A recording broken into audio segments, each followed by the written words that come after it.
Après 2 semaines de grève, Arlette, Ouais. et à 8 jours de Noël, même pas 8 jours, à quelques jours de Noël, le gouvernement peut-il encore désamorcer la crise ? Alors, faut-il croire, comme au Père Noël ou à la trêve de Noël? Moi, je crois ni à l'un et à l'autre.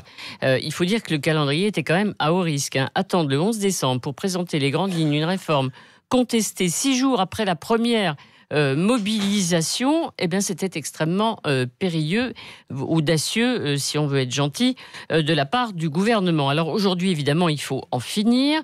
Il faut que le président de la République et le Premier ministre tranchent.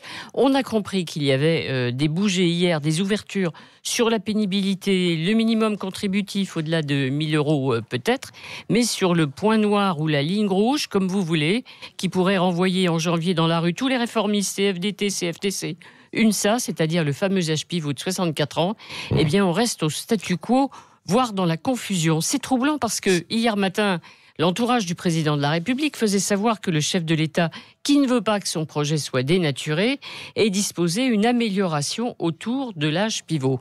Alors, donc, le gouvernement, le pouvoir doit choisir. Veut-il un accord avec la CFDT et plus largement les réformistes, ou bien veut-il faire la réforme tout seul, contre tous, pour montrer qu'il n'a peur de rien et ne cède à aucun chantage?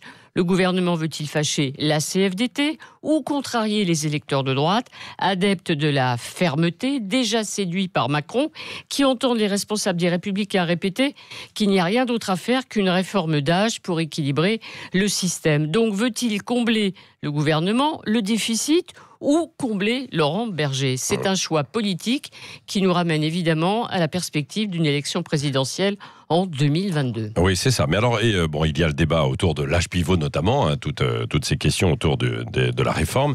Mais le gouvernement va aussi devoir trouver le moyen quand même de régler le conflit à la SNCF et à la RATP pour débloquer la France ou une partie de la France. Oui, parce que l'âge pivot à 64 ans, c'est le sujet fondamental, parce que c'est une mesure qui, on le voit dans les enquêtes d'opinion, est largement contestée par les Français qui, par ailleurs, veulent effectivement la disparition des régimes spéciaux.